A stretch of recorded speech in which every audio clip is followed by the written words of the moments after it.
अब ये बहुत साल बाद वापस सोच में लौटी हैं, कहती हैं कि हमें पुतिन से बातचीत करनी चाहिए। और पुतिन से बातचीत की हेडलाइन बनती है मॉस्को टाइम्स में, इटालियन पीएम से EU should talk to Russia over Ukraine, कि यूक्रेन के मसले पर हमें रशिया से बात करनी चाहिए। इनसे पूछा गया, मैडम किस तरह से आपके दिमाग में यह थॉट आया और अब कैसे आया?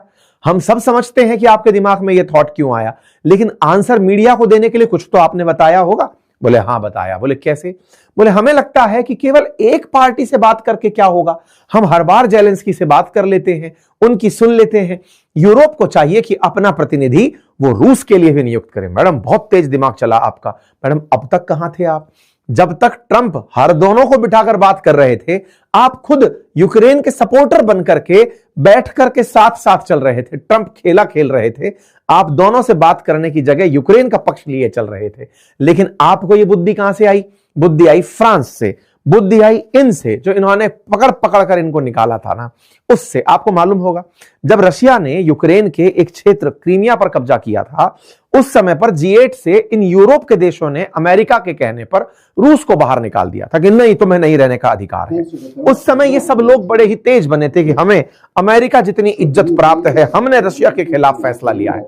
लेकिन आज अचानक इनके अंदर सद्बुद्धि आती है, कहने निकल पड़ते हैं कि नहीं नहीं साहब, हमको चाहिए कि रशिया से बात करनी चाहिए। इनसे पूछा कि मैडम कोई और भी है आपका भाई बंधु जो ऐसा सोचता है? बोले हाँ, अभी पिछले महीने ही मैक्रोन ने कहा था, उनकी बात मानने लायक है। मैक्रोन जिसकी ट्रंप मजाक उड़ा रहे हैं, मैक्रोन जिनको लेकर कह रहे हैं कि मैक्रोन से हमने कहा कि सुनो हम ग्रीनलैंड लेना चाहते हैं, मैक्रोन ने कहा कि सर ऐसा नहीं कर सकते, आप ऐसा मत करिएगा। हमने कहा मैक्रोन चुप रहिए, तुम्हारे ऊपर टैरिफ लगा देंगे। Oh Trump I am sorry, please ऐसा मत करिएगा, आपको जो ठीक लगे वो करिए। रूस ने, अमेरिका ने इन यूरोप के सभी देशों की भुजे बल्ब की तरह एक झालर बना दी है, साथ में इन सबको घंटे की तरह बजाता चला जा रहा है। ऐसे में मैक्रोन का पक्ष लेती मेलोनी साफ दिखाई पड़ती हैं कि दो देश तो ईयू के सबसे ज्यादा जो फेमस देश हैं, अब बस आप पकड़ लो, ईयू के बाहर यूके घूम रहा है, लेकिन जस्ट जर्मनी और ये सब एक जैसी ढपली बजते हैं। ये सबको फील हो रहा है कि हमें बात करनी चाहिए। कुछ समय पहले फ्रेंच प्रेसिडेंट इमानुएल मैक्रोन ने कहा कि Europe will have to find a way to directly engage with Russian leader, either a lasting peace is reached in current negotiation और we find way for Europeans to re-engage in a dialogue with Russia in transparency and association with Ukraine. Ukraine को साथ में रखते हुए हमें बात करनी चाहिए। ये वही मैक्रोनी है जो कुछ समय पहले सेना को लेकर मना करती हुई दिखाई दी थी, कह रही थी कि मैं यूक्रेन में लड़ने के लिए सेना नहीं भेजूंगी। और अब ये जेलेंस्की के खिलाफ कहिए, मैक्रोन के पक्ष में कहिए या ट्रंप के दबाव में कहिए, कहती हुई दिखाई पड़ रही हैं कि हमें भी पार्टी बन जाना चाहिए। देखिए, पूरा यूरोप एक दिन जिसे भद्द भाव से पीड़ित कर सकता है वो जेलेंस्की है, क्योंकि इसी के साथ रहते रहते इन लोगों ने अपनी नेगोशिएटिंग पावर खत्म कर दी। आज भारत यूरोप के तुलना में अगर इकोनॉमिकली देखा जाए तो कंप्लीट यूरोप और भारत की इकोनॉमी में काफी अंतर है, लेकिन फिर भी हम अपने आज तक के स्टैंड में किसी एक देश के साथ नहीं चले। जो हमें डे वन से पता था, यूरोप को आज समझ में आ रहा है कि हमें दोनों से बात करनी चाहिए। भारत ने डे वन से कहा है डिप्लोमेसी, डायलॉग, पीस, दोनों टेबल पे बैठो। भारत रशिया से भी बात कर रहा है तो यूक्रेन से भी बात कर रहा है। ऐसी स्थिति में नेगोशिएशन ही अंतिम विकल्प है। ये पहले भी हो सकते थे, यही बार बार इनसे कहा जा रहा था। खैर, जब दो महाशक्तियां आपस में झगड़ रही होती हैं तो बिचौलियों को लगता है कि वो भीड़ में है, और उनको कई बार कहते हैं ना कि कई बार इमारत में हर ईंट को ये घमंड हो जाता है कि पूरी इमारत उस अकेली ईंट पर टिकी है। यूरोप का हाल कुछ वैसा ही था। कहते हैं कि ऊंट गाड़ी के नीचे चलते कुत्ते को लगता है कि इस गाड़ी में ताकत उसकी वजह से आई है। बहुत ज्यादा गंदी मैंने तुलना कर दी, क्षमा चाहता हूं, लेकिन वास्तविकता यही है कि ये गाड़ी चला ट्रंप रहे हैं, लेकिन यूरोप को लग रहा था कि ये उनकी वजह से है। यूरोप की इतनी भद्द क्यों पिटी? क्योंकि उनके दिमाग में अभी पुराना ट्रेलर चल रहा है। उन्हें लगता है कि जिस तरह हमारा दुनिया में पहले वर्चस्व होता था, आज भी हम उसी में हैं, लोग हमें उतनी ही इज्जत देते हैं। लेकिन इज्जत ट्रंप ने भाई साहब कह के ली। कैसे? आपको एक एक करके बताता हूं, सुनिए। कुछ समय पहले मैंने एक बहुत अच्छा सेशन किया था। मुझे जो one of the best explainers था, उनमें से मैंने एक वीडियो आपके साथ साझा किया था, अंकित इंस्पायर इंडिया पर, जिसमें मैंने एक तरीका बताया था शुरुआत से लेकर कि अमेरिका सुपर पावर कैसे बना। मैंने आपको बताया था कि कैसे यूरोप से निकले हुए जो देश थे, जिसमें ब्रिटेन था, जिसमें फ्रांस था, जिसमें स्पेन था, ये जाकर कैसे अमेरिका बसाए। फिर अमेरिका बस गया और वो इन पर ही राज करने लगा। हमने पूरी डिटेलिंग आपको दी थी। यूरोपियन यूनियन को यूक्रेन के दौरान पूरी तरह ट्रंप ने अपने साथ रखा। जब सैंक्शन लगाने की बात हुई तब अमेरिका ने हर बार यूरोप से कहा कि जो मैं कह रहा हूं तुमको भी वही करना होगा। ट्रंप ने यूरोपियन यूनियन से कहलवा कहलवा करके रशिया के खिलाफ सारे एक्शन करवाए। हालत तो यह हो गई कि इनको इस तरह से ट्रीट किया गया, इस तरह की फेक इमेजेस तक वायरल होने लगी कि साहब अमेरिका ने इनको बहुत बेइज्जत किया है। लेकिन कोई बात नहीं साहब, बेइज्जती एक कारण हो सकता है, अमेरिका अपने आप को शक्ति संपन्न बनाए रखने के लिए यूरोप को इस तरह से पीड़ित कर रहा था। दूसरा, हाल में आपने अगर नाटो का स्टैंड देखा हो, ट्रंप ने ताजा ताजा भी बयान दिया है, पहला भी इनका बयान है। उनका कहना है कि वो नाटो कंट्रीज को डिफेंड नहीं करेंगे अगर ये लोग अपनी जीडीपी का 5% नाटो के बजट पर खर्च नहीं करेंगे। नाटो में 32 देश आते हैं, अमेरिका सबसे बड़ा बजट इसके अंदर स्पेंड करता है। ताजा ताजा अभी परसों ही ट्रंप ने फिर धमकाते हुए कहा है कि यूरोप के देश जिन्हें लगता है कि वो नाटो के बिना रह सकते हैं, चीन और रूस से उनकी कोई हिफाजत नहीं कर पाएगा अगर नाटो में अमेरिका ना हो। और अमेरिका उस नाटो फोर्स की सबसे बड़ी ताकत है। ये लोग, ये आपको याद होगा ना, मतलब अगर आपने आधुनिक भारत का इतिहास पढ़ा होगा तो वेलेस्ली की एक सहायता संधि हुआ करती थी, जिसमें अंग्रेजों ने हमारे देश के राजाओं को पहले यह सिखाया कि आपको फोर्स रखने की जरूरत क्यों है, जब हम आपके यहां पर फोर्स रख सकते हैं, आपकी सुरक्षा हम करने को तैयार हैं, आप सबको सेना क्यों रखनी, आप अपने पैसे से देश के विकास पर काम करो। और बाद में उन्हीं अंग्रेजों ने उन सभी राजाओं से कहा कि सुनो, अब एक दूसरे से तो लड़ोगे नहीं, क्योंकि सेना सारी हमारी है और ये पूरा देश हमारा है। एग्जैक्टली अमेरिका ने इनके साथ यही किया। अमेरिका ने पूरे यूरोप में पहले बेस बनाए, ये कहते हुए कि तुम्हें डरने की क्या जरूरत है, अगर रशिया अटैक करता है तो हमारी सेनाएं पूरे यूरोप की हिफाजत करेंगी।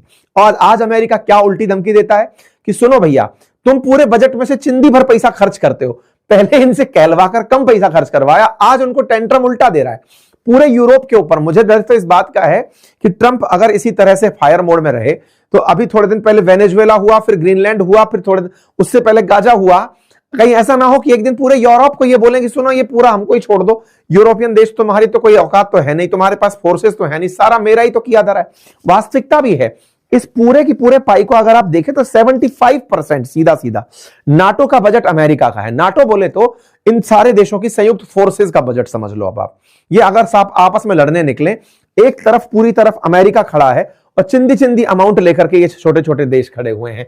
फ्रांस 40 बिलियन यूरो लेकर खड़ा हुआ है, तो मतलब इनकी कोई वैल्यू नहीं है अमेरिकी बजट के आगे। इसीलिए ये सारी चीजें देखने को मिल रही है। और तो और यहां पर मतलब अभी कुछ दिन पहले एक रिपोर्ट निकल कर आई थी कि अगर रूस एक एक करके यूरोप के देशों पर हमला करने लगे तो इनके पास अब फोर्सेस ही नहीं बची। क्यों? क्योंकि यूरोपियंस ने जो किया था वो ट्रंप ने इनके ऊपर कर दिया। अच्छा, असल में अमेरिका के लोग अमेरिकन थोड़ी हैं, है तो इनकी बिगड़ी हुई ब्रीड ही ना यूरोपियंस की, जो बहुत पहले ही माइग्रेट करके पहुंच गई थी अमेरिका। अब वो वहां से बैठकर इन्हीं को हड़काने लग रहे हैं, सुनो तुम भी हमारे नहीं हो, तुम काम के नहीं हो, हटो, अब हम तुम पर राज करेंगे। तो इनको अब ये फीलिंग आने लगी है। इस फीलिंग की ताजा बानगी आपने देखी होगी डेनमार्क के ग्रीनलैंड के मामले में, जिसमें ट्रंप पूरी तरह धमकाए पड़े हैं। इटली वाले लोग बोलने आए कि साहब मिस्टर ट्रंप आप ऐसे नहीं कर सकते, आपने इन लोगों के साथ ऐसा नहीं कर सकते। ट्रंप ने कहा सुनो हम सब कर सकते हैं, हम डेनमार्क से ग्रीनलैंड ले सकते हैं और उसके लिए पैसा वैसा देने की जरूरत नहीं है। पत्रकारों ने इनसे पूछा कि सर सुना है कि आप पैसा देने के मूड में है ग्रीनलैंड के लोगों को, बोले क्या जरूरत है, वो वैसे ही आ जाएंगे। फिर किसी ने पूछा, अच्छे पत्रकार, भले भले पत्रकार ने, कि सर एक बात बताइए, आपकी फोर्सेस तो ऑलरेडी वहां पर हैं, तो खरीदने की क्या जरूरत है, मतलब कब्जा करने की क्या जरूरत है। बोले तो फिर हम ग्रीनलैंड को, डेनमार्क को देके क्या कर रहे हैं, हमारी फोर्सेस हैं, हम भी तो यही कह रहे हैं कि वो हमारा है। बोले ओहो सर आपको जरूरत क्या है, बोले वो रशिया वाले अपनी डेस्ट्रॉयर वहां खड़ी करके रखते हैं, हमें जरूरत नहीं है, हम अपने पड़ोस में चीन और रूस को नहीं चाहते इसलिए उसको चाहते हैं। बोले सर ये गलत नहीं होगा, आप डेनमार्क के साथ गलत कर देंगे। बोले 500 साल पहले डेनमार्क ने नाव ले जाके ग्रीनलैंड खड़ी कर दी, इसका मतलब ये थोड़ी होता ग्रीनलैंड उसका हो गया, जिसकी ताकत उसका हो गया। भाई साहब खोले हम ये यूरोप को धमका दिए, ये लोग कुछ नहीं कर पाएंगे। और मैं आपको बता रहा हूं अभी 20 दिन निकल जाने दीजिए, वेनेजुएला के इसने कुछ शगुन लिया है कि हाँ भाई एक देश को बर्बाद करने के बाद 20 दिन का आराम लेना होता है, उसके बाद ये ग्रीनलैंड ही लेगा और ये यूरोपियन यूनियन देखते रह जाएंगे। यूरोपियन यूनियन को उस महादशा ने, जिसका नाम था यूक्रेन की दशा, ने पीड़ित कैसे किया जेलेंस्की के रूप में। आप ऐसे देखिए, ये बेचारे अमेरिका के साथ लग करके जो तेल और गैस अपनी जरूरत का पूरा यूरोप से, रशिया से खरीदते थे, ये बेचारे ताजा ताजा तैयार हुए कि सर हम यूरोप से, रशिया से नहीं खरीदेंगे, हम अमेरिका से खरीदेंगे। अमेरिका ने बाइडेन के काल में, चालाक बाइडेन भी था, मतलब असल में अमेरिका एक देश नहीं है, वो एक बड़ी कंपनी है, आप ऐसे समझिए, केवल अपना स्वार्थ सोचती है और कुछ नहीं।